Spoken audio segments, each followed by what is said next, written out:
So, what if I told you there's a hidden force, like a silent partner, inside your own mind that's been shaping your entire life, maybe without you even realizing it? It's a pretty wild thought, right?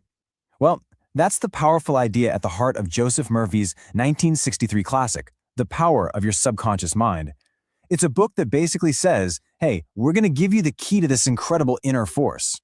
Right at the very beginning of his book, Murphy throws out these huge questions. I mean, they're the kinds of questions that really get you thinking, right? Why is one person happy and another one sad? Why does one person seem to have it all while another is struggling just to get by? And his big claim is that the answer isn't about our circumstances or luck. No, he says it's found deep, deep within our own minds. And let's be real, you see these massive differences everywhere you look, don't you?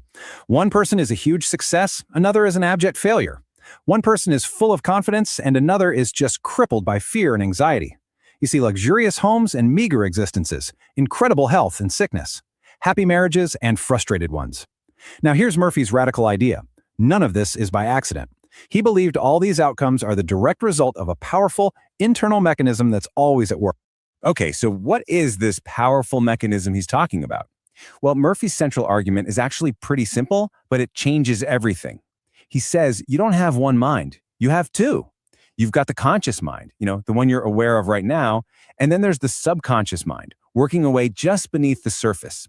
And he argued that understanding how these two work together, well, that's the single most important key to changing pretty much anything in your life. All right, so let's really break this down.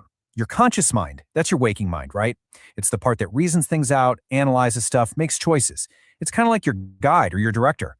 But then you've got the subconscious, and this is the real powerhouse. It's the seat of your emotions, your intuition, all those gut feelings. And here's the absolutely crucial part. It doesn't reason or analyze. It doesn't argue. It just accepts whatever commands it's given and gets straight to work. Now, to make this whole thing crystal clear, Murphy uses this fantastic analogy. It might be the most famous part of his entire book. He says to imagine your mind is a ship. Your conscious mind is the captain. The captain is up there on the bridge, looking at the maps, deciding the destination, and shouting out the orders. And your subconscious mind, that's the crew down in the engine room. They don't know where the ship is going, they don't ask questions, they just take the orders from the captain and make the engines go. And here's the part you really got to get. The crew in that engine room, they blindly trust the captain. They follow orders, period. So if the captain on the bridge gives a faulty instruction, say an order to steer directly towards a bunch of sharp rocks, they'll do it. They'll execute the command without a single question because they can't see the rocks. All they know is the order. And this, right here, is exactly how our subconscious mind works. It doesn't judge the orders you give it. It just carries them out, for better or for worse. Okay, so this is where it all comes together and gets really practical. What are these orders that we're giving the captain? Well, there are habitual thoughts, the things you think and say to yourself over and over and over again. So if you're constantly thinking, I can't do this, or I'm going to fail, or there's no way this will work out, you are the captain on the bridge steering your own ship directly toward the rock.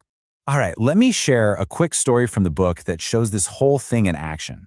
So there's this university student, and she sees this really beautiful, expensive bag in a shop window. And her first, immediate, conscious thought is probably what most of ours would be, a thought of lack. Wow, that's amazing, but there's no way I can afford it.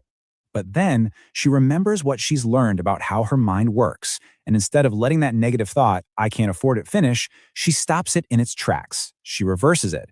She gives a brand new order to her subconscious crew. She affirms, that bag is mine. It is for sale. I accept it mentally, and my subconscious sees to it that I receive it. She didn't just wish for it, you guys. She claimed it. She felt like it was already hers. And the result? It's pretty incredible. According to the story, that very same evening, her fiancé shows up with a gift. And what is it? The exact same bag. By giving a new, clear order, and this is the important part, backing it with feeling, her subconscious mind apparently went to work to make it happen in the real world. Okay, so maybe this works for getting a handbag, but what about our inner battles? The really tough stuff, like fear. Well, Murphy also tells this story about a super talented singer who was just paralyzed by stage fright, absolutely terrified to perform. And if you think about it in terms of the captain and the crew, what was the order she was constantly giving her subconscious? It was this fear thought. They're going to laugh at me. I can't sing. And her subconscious, being the loyal crew that it is, just went right to work to make that a reality. It created the physical sensations of fear, a tight throat, shaking hands, a mind that goes completely blank. It was delivering exactly what she had ordered. So what did she do? She started issuing a new command. She completely counteracted the old one. Multiple times a day, she would get quiet, relax, and repeat over and over. I sing beautifully. I am poised, serene, confident, and calm. And notice, she wasn't just wishing or hoping. She was actively instructing her subconscious to create a new blueprint, a new reality of confidence. And the result was incredible. She completely overcame her fear and ended up giving a stunning audition.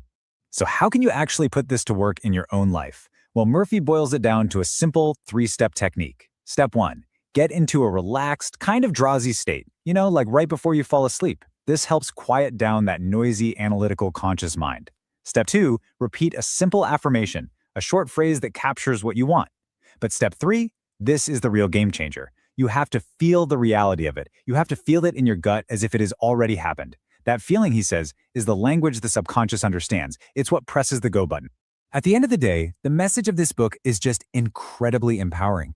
It's all about a huge shift in where you look for answers. The source of happiness, health, wealth, it's not somewhere out there that you have to go find. He says it's like a treasure house that's already inside of you, right now, just waiting for you to find the key and open it up. Murphy gives us another really powerful analogy to wrap our heads around this.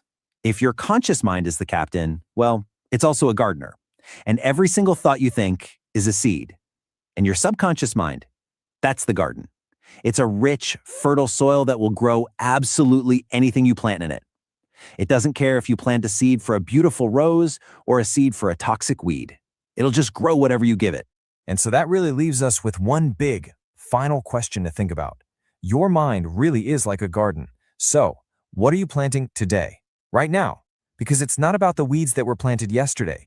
It's about the seeds you are choosing in this very moment. And according to Joseph Murphy, that choice right there is what will create the entire harvest of your tomorrow.